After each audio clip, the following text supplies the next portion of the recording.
सीता के जीवन में क्या सुख मिला? शादी होकर आई, स्वयंवर होकर आया, वनवास हो गया, वनवास हुआ, रावण ले गया, जंगल में भी सुख नहीं मिला, जंगल में रावण उठा के ले गया, लौट कर आई, युद्ध करके राम वापिस लाए, एक धोबिड़े के कहने से फिर जंगल में चली गई। क्या मिला उसे सुख मेरे भाई? बताइए, कोई सुख मिला? जब घर में थोड़ी तकलीफ हो ना, तो किसी को याद करो या नहीं करो, सीता को याद जरूर कर लिया करो कि उसके जैसे दुख संसार में किसी भी स्त्री को प्राप्त नहीं हुए। जब सीता की अग्नि परीक्षा हुई और राम ने कहा कि अब महल में वापस चलो, तो सीता ने इतना ही कहा कि हे प्रभु, अब मैं भगवान जिंदगी के अंतिम क्षण में कहा कि हे प्रभु, अब इस कलयुग में यदि मुझे जन्म देना, मेरे पति तो श्री राम ही हो, मैं उनकी पत्नी बनूं, मगर जैसा जीवन ये दिया है ऐसा जीवन मुझे कभी मिलना नहीं चाहिए। ध्यान रखना, जंगलों में जिसने बच्चे पाले हो, विचार करिए, बड़े किए, राम को सौंप दिए और चली गई सब कुछ छोड़ करके। कैसा आदर्श जीवन है। सुख दुख तो सबके जीवन में आते हैं। पाप कर्म का उदय होगा, दुख मिलेगा, पुण्य का उदय होगा, सुख मिलेगा। लेकिन मैं आपसे निवेदन कर रहा हूं कि जीवन में यदि दुख से बचना है तो दुखी व्यक्तियों का दुख दूर करने का प्रयास करो, तुम्हारा जीवन आनंद में परिवर्तित हो जाएगा, सुख में परिवर्तित हो जाएगा। आप अपने सुख के लिए मत जियो कि मेरा ही सुख मेरा है, चाहे दूसरों को दुख देके भी प्राप्त हो। ये साधारण लोगों की सोच है, लेकिन महान पुरुष तो सोचा करते हैं कि मेरा दुख तो छोड़ो, दूसरे का दुख मिटा दूं तो मेरे जीवन की सार्थकता सिद्ध हो जाएगी। ध्यान रखिए, दूसरों के लिए सोचिए, अपने लिए मत जियो। एक बात याद रखना, जो अपने लिए जीता है वो वीर होता है, और जो दूसरों के लिए जीता है वो महावीर हुआ करता है। ध्यान रखिए, ये अपने लिए नहीं जिए, दूसरों के लिए जिए। मानिए, थोड़ा अपने दुखों से बाहर निकलो और दुनिया के दुख को देखो। तुम्हारा मन कहेगा कि दुनिया में कितना गम है और मेरा गम कितना कम है। इबादत मंदिरों में जाके अपने दुखड़े रोते रहते हो, कभी दूसरों के दुख की प्रार्थना की? कभी कहा है भगवान मेरा पड़ोसी बहुत दुखी है, उसे सुखी कर दे? कभी निकल बोला है? कभी? हाँ, पढ़ लेते हो शांति पाठ में, सर्वे भवन्तु सुखिना सर्वे, ये बकवास है, बोलते बस हो, मन में तो ये रखते कि सत्यानाश हो पड़ोसी का। ध्यान रख, मेरे से आगे बढ़ रहा है, बर्बाद हो जाए। हे भगवान, मुझे दे या नहीं दे, पड़ोसी को मत देना। ध्यान रखना, ये स्थिति, ये सोच है हमारी। एक भगवान की पूजा कर रहा था, पूजा करते समय महादेव प्रसन्न हो गए। महादेव ने कहा कि मांग वरदान। तो बोले सही में दोगे? अरे बोले अपने जैसा बेईमान क्यों समझ रहा है, मांग मिलेगा। तो बोले दो भगवान। बोले क्या तेरे पास क्या नहीं है? बोले सब है, लेकिन दुख इस बात का है कि जो मेरे पास है वही पड़ोसी के पास है। तो भगवान ने कहा तू पड़ोसी का टेंशन मत कर, तू मांग, क्या मांग रहा है? बोले भगवान मैं तो इतना ही मांग रहा हूं कि जो पड़ोसी के पास हो वो मेरे पास डबल होना चाहिए, बस इतना ही सुख चाहिए मुझे। एक बात बताऊं, आदमी अपने दुख से दुखी नहीं है, आदमी पड़ोसियों के सुख से ज्यादा दुखी है। उसके घर में शांति कैसे? और महिलाओं के तो, यहाँ की महिलाओं की बात नहीं कर रहा हूं। कौन बोला औरंगाबाद वाली आज आई हैं? ध्यान रखना, विचार करिए, महिलाओं का तो यही है, यदि पड़ोस के घर में शांति है तो कानाफूसी करे थोड़ी सी। इस सास बहू प्रेम से कैसे रह रही है? थोड़ा बहुत सभा में चुहिया छोड़ दीजिए।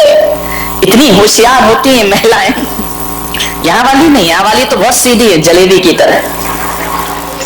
इतनी होशियार, इतनी होशियार कि पड़ोस के घर में जाएंगी, बहू बैठी है, अब मालूम है क्या करेगी? पड़ोस के घर जाके उठ के आ रही कि अब मैं चलती हूँ, और आते आते बहू के कान में कुछ कह दिया, बस इतना ही कहा कि अब मैं जा रही हूँ।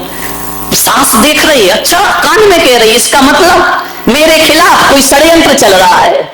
और उसने कुछ नहीं कहा, उसने इतना ही कहा कि मैं जा रही हूँ। और वो भी तीली लगाने आई थी, कोई घर को सुखी करने नहीं आई थी, कान में कह के चली गई। अम्मा ने देखा, क्यों, क्या बोल रही थी वो?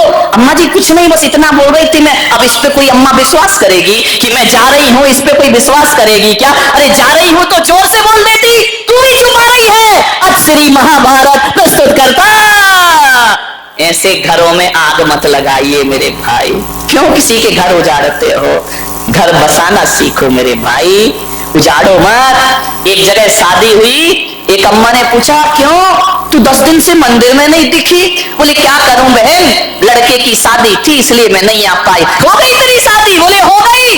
बोले कहाँ की बहू है? बोले औरंगाबाद की। बोले औरंगाबाद की? बोले हाँ। बोले कितना मिला है? अब तुझे क्या लेना देना कितना मिला है, वो जाने उसकी बहू जाने, तेरी छाती काहे को चल रही है? क्या मिला दहेज में? अरे भाई दहेज दहेज में छोड़ो, हमने तो महाराज के प्रवचन सुन लिए थे कि दहेज लेना पाप है। एक साड़ी में लड़की लाए हैं, हमने कोई दहेज नहीं लिया है। अरे अम्मा ने माथा फोड़ा मंदिर में। बोली धर तेरे की, तू भी महाराजों की बातों में लग गई। उनके तो ना आगे कोई ना पीछे कोई, तेरी तो गृहस्थी लगी है। 1 घंटे के प्रवचन में हीरा सा बेटा फ्री में बेच दिया। तेरे की सत्यानाश, हीरा सा बेटा। अब जब इतना हीरा सा था तो तूने अपनी लड़की क्यों नहीं दी? ऐसे घरों में आग लगाई जाती है, ध्यान रखना। हीरा सा बेटा कौड़ियों के भाव में बेच दिया, मैं होती तो लाखों रुपए लेती दे। अब बता, उस बुढ़िया के दिमाग में कचरा डाल दिया इसने। वो इतनी खुश थी बेचारी, और ऐसे मीठे शब्द बोल बोल के कचरा डाल दिया कि हीरा सा बेटा। जब हीरा सा था तो तुझे पहले का कीड़ा सा दिख रहा था वो।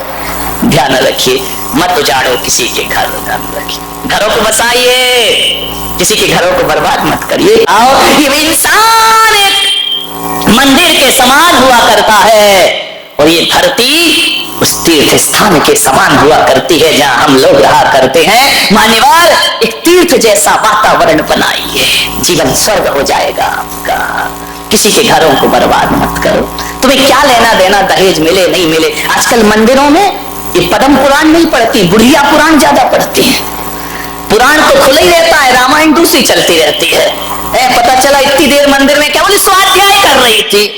अब तुम्हारे स्वाध्याय में बकवास के सिवा होता क्या है? बोलो निंदा पुराण है और कुछ नहीं है। 2 लाइन पढ़ते हो, घंटा भर बुराइयां करते हो। इसकी बुराई उसकी बुराई, और कोई नहीं मिला तो बुलक सागर आए, इनकी बुराई कर लो थोड़ी सी। ध्यान रखिए, मुझे समझ ही नहीं आता, ये धर्म ध्यान है, ये स्वाध्याय है।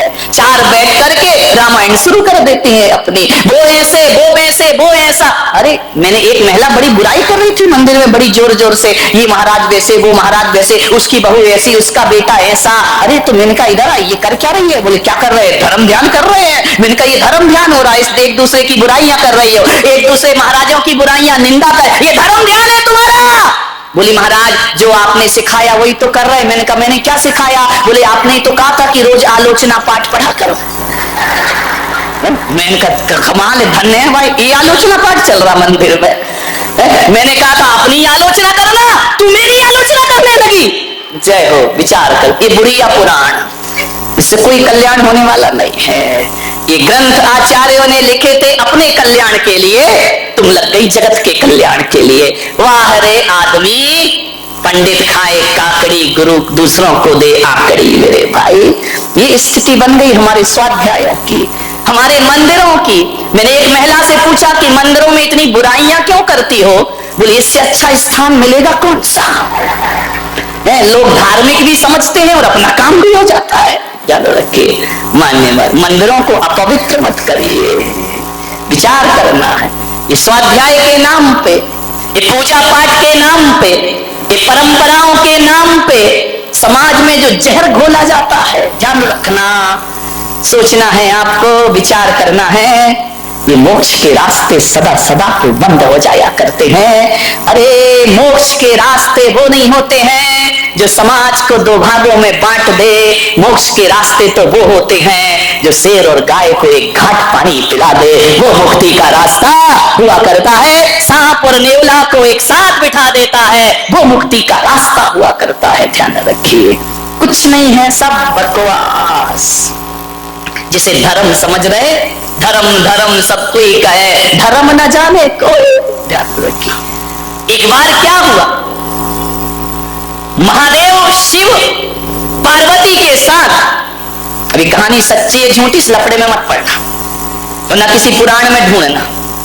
हर कहानी पुराणों में नहीं होती, कुछ प्राणों में भी हुआ करती है। ध्यान रखिए, और पुराणों की कहानी नहीं, मैं तो प्राणों की कहानी ज्यादा बताता हूं। ध्यान रखना, पुराणों की कहानी तो इधर से सुनते हो, इधर से निकाल देते हो, लेकिन जब मैं प्राण की कहानी बोलता हूं तो तुम्हारे प्राण तक पहुंच जाया करती है। ध्यान रखिए, ये कहानी प्राणों की है। महादेव चले जा रहे हैं, पार्वती साथ है, और जब जैसे ही निकले काशी बनारस के ऊपर से, तो कोई कह रहा हर हर महादेव, कोई कह रहा जय शिव शंकर, हे महादेव। कोई हाथ ऊपर किए ध्यान कर रहा है, कोई एक पैर से खड़ा होकर के ध्यान कर रहा है, कोई गंगा में जल समाधि लिए शिव का ध्यान कर रहा है, कोई शिव नाम की माला फेर रहा है, कोई ओम नमः शिवाय में लगा हुआ है। पार्वती ने पूछा महादेव से कि स्वामी, इतने लोग हिंदुस्तान के आपकी आराधना कर रहे हैं, क्या आप सबको बैकुंठ पहुंचा देंगे, इतने लोगों का कल्याण करेंगे? महादेव ने कहा कौन कर रहा है मेरा ध्यान? बोले ये देखो जमघट लगा हुआ है, ये कुंभ का मेला लगा हुआ है, ये सब आपका ही तो ध्यान कर रहे। महादेव आपसे निवेदन है, इन भक्तों का कल्याण करो, इन भक्तों का उद्धार करो। महादेव ने कहा कि पार्वती तुम समझ नहीं पा रही हो, ये भीड़ है, एक भी भक्त नहीं है मेरा। अरे बोले नमः शिवाय चिल्ला रहे हैं, अरे बोले सब ऐसा ही है, इन पे ध्यान मत दो। अरे बोले महादेव आप इतनी कठोर क्यों बन रहे हैं, आप तो भोलेनाथ है, आपका नाम ले रहा है, उसका बेड़ा पार करो, उसका उद्धार करो। महादेव ने कहा तुम नहीं समझोगी। पार्वती ने कहा देखो मेरा हृदय करुणा से भर रहा है, इन जीवों को वैकुंठ पहुंचाओ महादेव, इनका कल्याण। महादेव ने कहा तू ठहर, ये नारी की जिद से तो देवता भी परेशान करें क्या, यदि जिद पे आ गई तो हो गया काम। नारी हट बहुत ही बुरी हट होती है, ध्यान रखना। अभी नारी की तो हटती कि सोने का मृग ले आओ, अब राम जी को भी लेके जाना पड़ा, जानते तो वो भी थे कि सोने का होते ही नहीं है। ध्यान रखिए, विचार करिए। महादेव ने कहा मैं तेरी जिज्ञासा शांत करूंगा, नहीं तो तू कैलाश में मुझे चैन से नहीं बैठने देगी। ध्यान रखना। बोले खैर मैं करता हूं व्यवस्था, ये जो तू कह रही है कि इनका बेड़ा पार, देख मेरा सच्चा भक्त कौन है। बोले ये सारे भक्त है, कोई जल चढ़ा रहा, कोई अर्घ चढ़ा रहा है, कोई आपके नाम की धूनी रमा रहा है। बोले सब ढोंगी, कुछ नहीं है इनमें। बोले वर्षों से हाथ ऊपर किया है, उन सब बेटा। बोले नहीं महादेव, एकदम से इनकी तपस्या को मत ठुकराओ। महादेव ने कहा ठहरो, तू यहीं खड़ी रह, मैं बताता हूं कौन कौन वैकुंठ जाएगा। महादेव ने एक कोढ़ी का रूप बनाया, कुष्ठ गलित, दुर्गंध आ रही है शरीर से, और गंगा किनारे काशी में एक सीढ़ी पर जाकर बैठ गए, कोढ़ी बन करके। बड़े बड़े पंडित आए, बड़े बड़े साधु संत आए।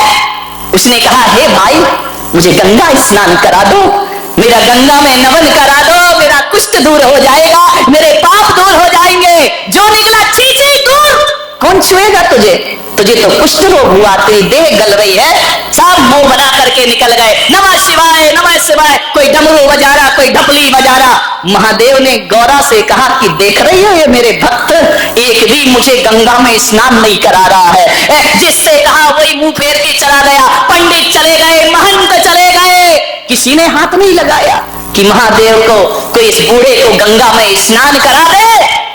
जब पूरा दिन बीत गया, एक गरीब निकला, उस गरीब के उस कुश्ती ने, उस कोढ़ी ने पैर पकड़ लिए, मुझे गंगा स्नान कराओ। बोले अरे तुम मेरे पैर क्यों पकड़ते हो, तुम्हें गंगा स्नान मैं कराऊंगा। उसने उठाया, जिसकी मवाद गिर रही हो कोड़ से, उसने उठाया, चलो मैं तुम्हें गंगा स्नान कराता हूं। वह ले गया, गंगा में स्नान कराया। कहानी कहती है कि जैसे ही स्नान कराया, महादेव अपने रूप में प्रकट हो गए और उन्होंने कहा, देखो गौरा पार्वती, सच्चा बैकुंठ जाने का अधिकारी ये है, वो मेरे नाम की माला जपने वाले बैकुंठ जाने के अधिकारी नहीं हो सकते हैं।